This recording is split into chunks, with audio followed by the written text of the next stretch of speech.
Brought to you by Agilus Diagnostics.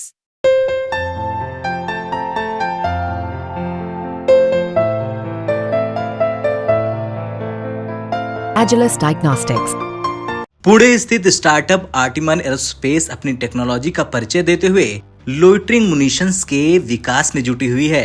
तो वहीं DRDO और अडानी डिफेंस ने मिलकर भारत के अत्याधुनिक गौरव ग्लाइडर बम का सफलतापूर्वक परीक्षण पूरा कर लिया। इन दोनों खबरों से ये साफ हो जाता है कि भारत अब स्वदेशी रक्षा क्षमताओं के क्षेत्र में तेजी से प्रगति कर रहा। आर्टिमन एरोस्पेस की नई पहल और डीआरडीओ अडानी डिफेंस के सहयोग से विकसित किए गए इस बम ने भारत के सैन्य तैयारियों में नया जोश भर दिया। पुणे स्थित स्टार्टअप आर्टिमन एरोस्पेस ने लोइटरिंग मुनिशंस के क्षेत्र में महत्वपूर्ण कदम उठाया। ये टेक्नोलॉजी आधुनिक युद्धक स्थितियों में काफी प्रभावी साबित हो सकती है। वैसे तो लोइटरिंग मुनिशंस को सरल शब्दों में समझे तो ये एक ऐसा हथियार है जो दुश्मन के क्षेत्र में जाकर घूमता रहता है और सही समय पर हमला करता है। आर्टिमन एरोस्पेस ने लोइटरिंग मुनिशंस के 2 वेरिएंट का परीक्षण शुरू कर दिया है, जिनमें से एक हाथ से लॉन्च किया जाता है और दूसरा कनिष्ठ यानी ट्यूब से। परीक्षण सफल रहे और ये भविष्य के युद्धों में एक बड़ा गेम चेंजर साबित हो सकता है, खासकर सीमा पर निगरानी और त्वरित कार्रवाई के लिए।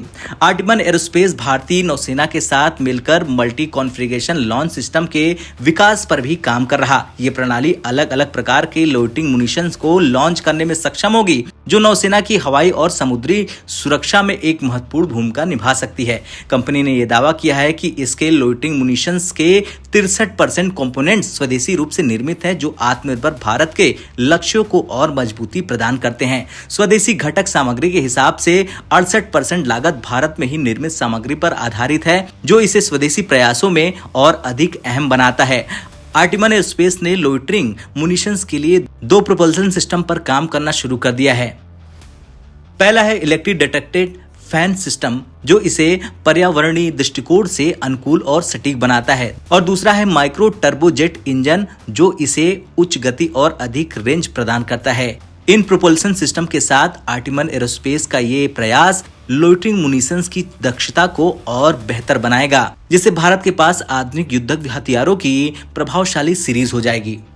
अब बात करते हैं डीआरडीओ और अडानी डिफेंस द्वारा संयुक्त रूप से विकसित किए गए गौरव ग्लाइडर बम की। ये बम भारतीय रक्षा प्रणाली में एक नया आयाम जोड़ने के लिए तैयार है। गौरव ग्लाइडर बम का सफल परीक्षण हाल ही में पूरा हुआ, जिसमें इसने 100 किलोमीटर से अधिक की दूरी पर स्थित लक्ष्य पर सटीक निशाना साधा। इस बम की ग्लाइडिंग क्षमता इसे बिना किसी इंजन के हवा में उड़ने और अधिकतम दूरी तक पहुंचने की अनुमति देती है, जिससे इसे दुश्मन के रडार और डिफेंस सिस्टम से बचने में आसानी होती है। यह बम भारतीय सशस्त्र गार्ड के लिए महत्वपूर्ण एसेट साबित होगा, जो युद्ध के मैदान में सटीकता और रेंज को बढ़ाएगा। गौरव ग्लाइडर बम में इस्तेमाल की गई नई तकनीक इसे अत्यधिक सटीक बनाती है, जो कि 100 किलोमीटर से अधिक की दूरी पर भी अपने लक्ष्य को बिना चूके हिट कर सकती है। इसका विकास डीआरडीओ और अडानी डिफेंस के बीच सहयोग का एक अद्वितीय उदाहरण है, जो ये दिखाता है कि भारत अब विश्व स्तरीय रक्षा उपकरणों के निर्माण में आत्मनिर्भर बनता जा रहा। खैर, ये साफ है कि आर्टिमन एरोस्पेस और डीआरडीओ अडानी की ये परियोजनाएं भारत को एक नई रक्षा शक्ति प्रदान करने जा रही। लोइटरिंग मुनिशंस की उन्नत तकनीक और गौरव ग्लाइडर बम की प्रभावी क्षमता ने ये साबित कर दिया है कि भारत अब स्वदेशी रक्षा क्षमताओं में किसी भी देश से पीछे नहीं है। आपका क्या कुछ कहना है भारत की सफलता को लेकर? कमेंट कर जरूर बताएं। ब्यूरो रिपोर्ट, भारत तक।